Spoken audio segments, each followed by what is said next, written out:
আনন্দ উদযাপন করার বৈধতা দিয়েছেন। আল্লাহ পাক রব্বুল আলামিন যেন মুমিনের প্রতিটা আনন্দ উৎসব যেন কোরআন সুন্নাহ এবং রাসূলুল্লাহ সাল্লাল্লাহু আলাইহি ওয়াসাল্লামের দিক নির্দেশনা মতো হয়, বিশেষ এই উদ্দেশ্যে আজকের এই আয়োজন। আল্লাহ পাক রব্বুল আলামিন এই আয়োজনের শুরু থেকে নিয়ে এই পর্যন্ত সর্বদিক থেকে যারা মেহনত করছেন আল্লাহ পাক রব্বুল আলামিন সবাইকে কবুল করেন। মুআজ্জাজ হাজিরিন,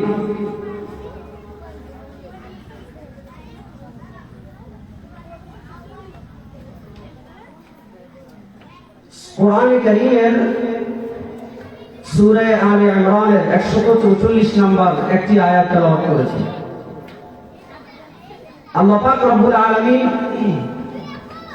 সেই আয়াতে কারিমায় বলেন, ওমা মুহাম্মাদুন ইল্লা রাসূল قد خلت من قبله الرسل أفإن مات أو قتل انقلبتم على أعقابكم ومن ينقلب على عقبيه فلن يضر الله شيئا وسيجزي الله الشاكرين। আল্লাহ বলেন, ওমা মুহাম্মাদুন ইল্লা রাসূল, মুহাম্মদ তো শুধু রাসূল আর কিছু নয়। কদ খালাত মিন ক্বাবলিহি রাসূল, এই মুহাম্মদ সাল্লাল্লাহু আলাইহি ওয়াসাল্লামের পূর্বে আর কত শত নবী দুনিয়া থেকে বিদায় নিয়ে চলে গেছে। আফাইন মাতা ওয়া কুতিলান কালাবতুম, অন্যান্য নবীরা এসেছেন চলে গেছেন, মুহাম্মদ সাল্লাল্লাহু আলাইহি ওয়াসাল্লাম এসেছেন চলে গেছেন। নবী যদি নিহত হয় অথবা কারো হাতে শহীদ হয়, ইন কালাবতুম আলা আকাবিকুম, আল্লাহ জিজ্ঞেস করছেন, হে মুহাম্মদের উম্মতেরা, আমার বান্দারা, তোমরা কি আবারও সেই জাহিলিয়াতের ধর্মে ফিরে যাবে? এই তো এদের কি প্রচার করেন। ওমাইয়ান কালি আলা আকিবাই, আল্লাহ বলছেন যে মুহাম্মদ সাল্লাল্লাহু আলাইহি ওয়াসাল্লামের মৃত্যুর পরে আবার সেই আগের ধর্মে ফিরে যাবে, জাহিলিয়াতের ধর্মে ফিরে যাবে। ফালা ইয়াদুরুল্লাহ শাইআ, তাদের আগের ধর্মে ফিরে যাওয়াটা আল্লাহ পাক রব্বুল আলামিনকে কোনো ক্ষতি করতে পারবে না। কথা বলেন ঠিক কিনা?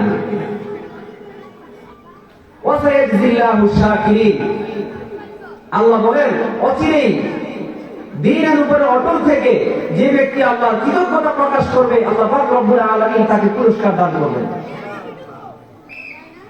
এই হলো আয়াতের অর্থ।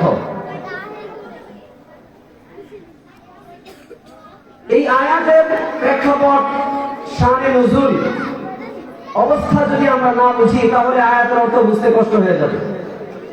এই জন্য একটু আমরা মনোযোগ দিয়ে শুনি। উহুদ যুদ্ধে এমন এক যুদ্ধ, সেটা মুহাম্মদ রাসূলুল্লাহ সাল্লাল্লাহু আলাইহি ওয়াসাল্লাম এই যুদ্ধ কিভাবে হবে, কে কোথায় থাকবে, এই সব কিছু নবী সাল্লাল্লাহু আলাইহি ওয়াসাল্লাম নিজ হাতে সাজিয়েছেন। সেই ধারাবাহিকতায় নবী সাল্লাল্লাহু আলাইহি ওয়াসাল্লাম দেখলেন যে পিছনে, পাহাড়ের পিছনে এক গিরিপথ আছে, সেই গিরিপথ দিয়ে শত্রুরা আক্রমণ করার সম্ভাবনা আছে। এই জন্য আব্দুল্লাহ ইবনে জুবাইর রাদিয়াল্লাহু তাআলা আনহুর নেতৃত্বে 50 জন তীরন্দাজকে আল্লাহ নবী সাল্লাল্লাহু আলাইহি ওয়াসাল্লাম দাঁড় করিয়ে বললেন, আমাদের মুসলমানদের এই যুদ্ধে পরাজয় বরণ করি আমরা, আর বিজয় লাভ করি, তোমরা এখান থেকে সরবে না। নবী বলেছেন, এমনকি তোমরা যদি দেখো শত্রু মারা যাওয়ার পরে এত সময় অতিক্রম করে যে পাখিরা শত্রুর গা থেকে, শত্রুর শরীর থেকে গোশত টুকরে টুকরে খাচ্ছে, এরপরও তোমরা তোমাদের জায়গা থেকে সরবে না। কিন্তু যুদ্ধ শুরু হওয়ার পরে মুসলমানদের বীর দর্পে আক্রমণের ফলে কাফেররা পলায়ন করা শুরু করেছে। মুসলমানরা গনিমতের মাল, যুদ্ধবদ্ধ সম্পদ সংগ্রহ করা শুরু করে দিয়েছে। ওই যে পাহাড়ের পিছনে থাকা তীরন্দাজরা, যাদেরকে নবী বলেছিলেন যে আমাদের পরাজয় হোক আর বিজয় হোক, তোমরা এখান থেকে সরবে না, তারা মনে করেছে যে বিজয় তো হয়েই গেছে, এখানে থেকে আল্লাহ কি, ছুটছে গনিমতের মালের উদ্দেশ্যে। আব্দুল্লাহ ইবনে জুবাইর রাদিয়াল্লাহু তাআলা আনহু তিনি বললেন, যে নবী তো নিষেধ করেছেন তোমরা যেও না। তারা ভাবছে যে বিজয় তো হয়েই গেছে, চলে গেছে। চলে যাওয়ার কারণে পিছন থেকে খালিদ ইবনে ওয়ালিদ, যিনি এখনো পর্যন্ত মুসলমান হন নাই, সদল করে 250 সৈন্য সহ মুসলমানদের উপরে আক্রমণ করেছে। ওইদিকে ভেঙে যাওয়া কাফেররা আবার ফিরে এসেছে। চতুর্দিক থেকে মুসলমানদেরকে পরিবেষ্টিত করে উপর্যুপরি আক্রমণ করার কারণে মুসলমানরা একেবারেই পরাজয় বরণ করার মতো অবস্থা। এদিকে আরেকজন সুযোগ পেয়ে মুহাম্মদ সাল্লাল্লাহু আলাইহি ওয়াসাল্লামের উপরে পাথর নিক্ষেপ করেছে। এই পাথর নিক্ষেপ করার কারণে মুহাম্মদ সাল্লাল্লাহু আলাইহি ওয়াসাল্লামের দান্দান মোবারক শহীদ হয়ে গেছে। এদিকে শয়তান খবর ছড়ায় দিছে মুহাম্মদুর রাসূলুল্লাহ সাল্লাল্লাহু আলাইহি ওয়াসাল্লাম শহীদ হয়ে গেছে। নাউযুবিল্লাহি মিন যালিক। আসলে আল্লাহর নবী শহীদ হন নাই, কিন্তু সে মিথ্যা কথা ছড়ায় দিছে যে মুহাম্মদ শহীদ হয়ে গেছে। এই কথা শোনার সাথে সাথে দৃঢ়পদ নিয়ে যে সাহাবায়ে কেরাম বীর দর্পে কাফেরদের বিরুদ্ধে যুদ্ধ করছিলেন, তাদের পা পিছলে গেছে। কেউ হাত ছেড়ে বসে গেছে, কেউ বলেছে মুহাম্মদ সাল্লাল্লাহু আলাইহি ওয়াসাল্লাম যেহেতু নাই, তাহলে আর আমাদের যুদ্ধ করার কি দরকার? কার জন্য আমরা যুদ্ধ করব? কার জন্য আমরা কাফেরদের গর্দান করাবো? সবাই একেবারে দুর্বল হয়ে একেবারে হাত পা সব ছেড়ে দিয়েছে।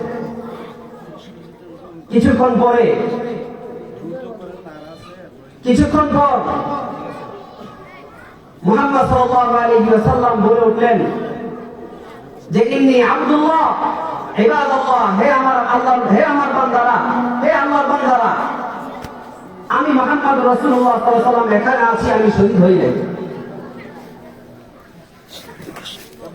এই যে মুসলমান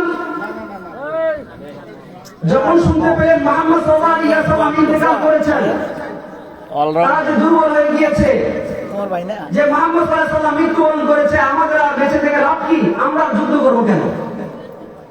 তখন একজন সাহাবী বললেন যে মুহাম্মদ সাল্লাল্লাহু আলাইহি ওয়াসাল্লাম যেহেতু চলে গেছে, যেই দিন গ্রহণ করে, তো সেই দিনের জন্য তোমরা যুদ্ধ করে আবার তোমরা শাহাদাত বরণ করো।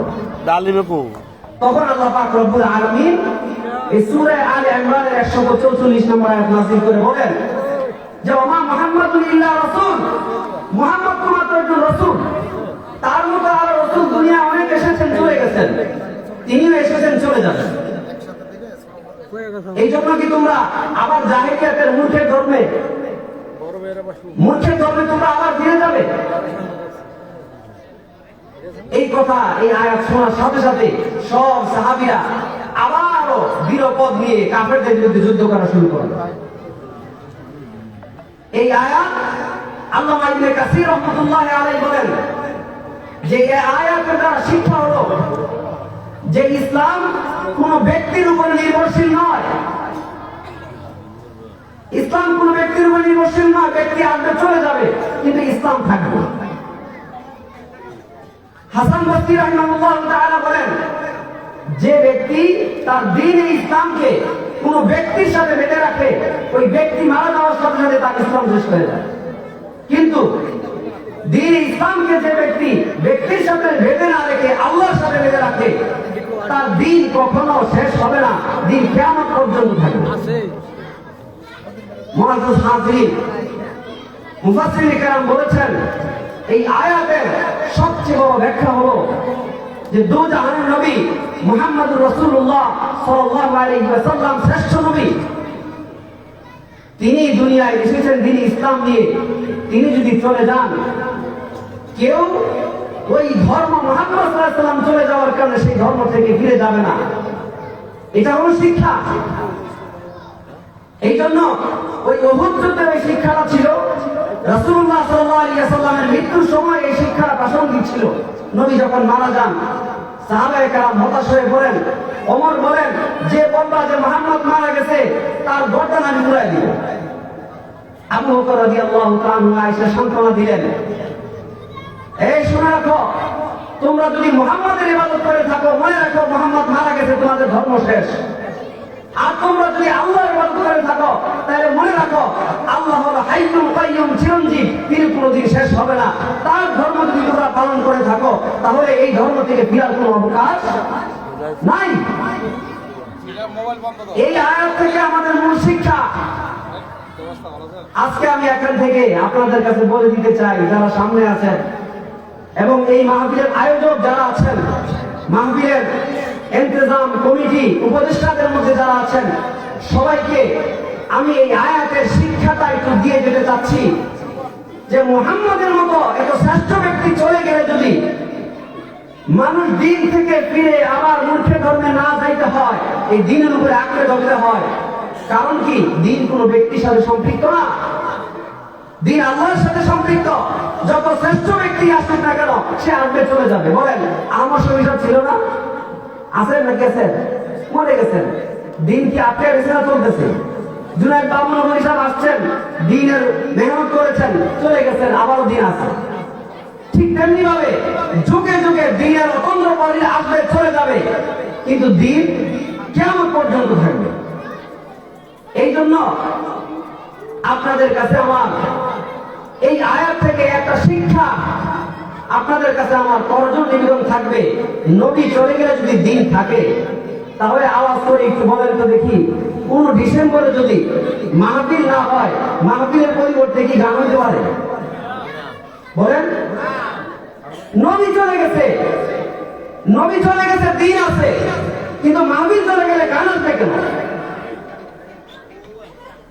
মাহফিল চলে গেলে গান আসবে কেন? দিন তো আমাকে শিক্ষা দেয় নাই যে আনন্দ ফুর্তির নামে হয় আমি গঠন করবো অথবা আনন্দ ফুর্তির নামে ডোল বাজনা গান ইত্যাদি করবো। এই সুযোগটা ইসলাম আমাকে দেয় নাই। আমি যদি ইসলাম গ্রহণ করে থাকি, এক আল্লাহকে মেনে থাকি, তাহলে ইসলাম এবং আল্লাহ পাক রব্বুল আলামিনের দিক নির্দেশনা মতো আমাকে আনন্দ করতে হবে। হ্যাঁ, একটা সময় ছিল মানুষ আনন্দ মনে করতো, গান বাজনা, দুরূদ তবলা, নর্তকী ইত্যাদি এগুলি মনে করতো। কিন্তু এখন ধীরে ধীরে ইসলামিক অঙ্গনে একটা সময় এমন গিয়েছে যে বাজনা ছাড়া গজল হইতে পারে, মানুষকে কল্পনা করতে পারে। সঙ্গীত আমরা বাজনা ছাড়া হয় না। কিন্তু আমাদের বাংলাদেশে বিভিন্ন গোষ্ঠীর মেহনতে এখন আমাদের সারা বাংলাদেশ জানতে পেরেছে যে ইসলাম আমাদের ধর্ম, যে মানুষের জন্য প্রয়োজনীয় বিষয়, আনন্দের বিষয় হোক, যে কোনো বিষয় হোক, ইসলাম আমাদের আনন্দের সুযোগ রেখেছে। কিন্তু একটা সীমা দিয়ে দিয়েছে। হিন্দুদের সিস্টেম আলাদা, মুসলমানের সিস্টেম আলাদা। হিন্দুদের খবর দেওয়ার সিস্টেম আলাদা, মুসলমানদের খবর দেওয়ার সিস্টেম কি এক? হিন্দুদের বিয়ের সিস্টেম এক, খ্রিস্টানদের বিয়ের সিস্টেম আরেক, আমাদের তার। হিন্দু মারা গেলে তাদের খবর দেওয়ার সিস্টেম এক, আমরা মারা গেলে আমাদের খবর দেওয়ার সিস্টেম আরেক। কিন্তু আমরা যদি মুসলমান হয়ে থাকি তাহলে আমাদের আনন্দ এবং খ্রিস্টান, হিন্দু, বৌদ্ধ এদের আনন্দের সাথে মিলবে? এই জন্য আমি আপনাদের কাছে আবদার রেখে দিতে চাই যে মুহাম্মদ সাল্লাল্লাহু আলাইহি ওয়াসাল্লাম চলে গেলে যদি দিন থাকে, তাহলে কোন কারণে যদি আমাদের ডিসেম্বরে মাহফিল না হয়, তাহলে কি গানের বাজনা হবে? যদি এই মাহফিলের পরিবর্তে কখনো গান বাজনা হয়, তাহলে এটার জবাবদিহিতা, এটার ক্ষতি, এটার আযাব পুরো এলাকা বহন করবে। এই জন্য আজকের মাহফিল থেকে প্রত্যেক বছর মাহফিল করলেন চলে গেলেন, এমন হবে না। আজকে থেকে মাহফিলের কমিটি, মসজিদ কমিটি, মাদ্রাসার ওলামায়ে কেরাম, এলাকার সমস্ত যুবক থেকে বৃদ্ধ সকলে প্রতিজ্ঞাবদ্ধ আমরা হতে হবে যে মুহাম্মদ সাল্লাল্লাহু আলাইহি ওয়াসাল্লাম চলে গেলে যদি দিন থাকে, তাহলে কোন কারণে যদি মাহফিল না হয়, তাহলে এই এলাকায় সকলে মিলে বক্স নিয়ে কোনদিন গান বাজনা হবে না। ইনশাআল্লাহ, সবাই বলি ইনশাআল্লাহ। আল্লাহ পাক রব্বুল আলামিন আমাদেরকে যতটুকু সংক্ষিপ্ত আলোচনা হয়েছে আমল করার তৌফিক দান করুন। ওয়া আখিরু দাওয়ানা আলহামদুলিল্লাহি রাব্বিল আলামিন।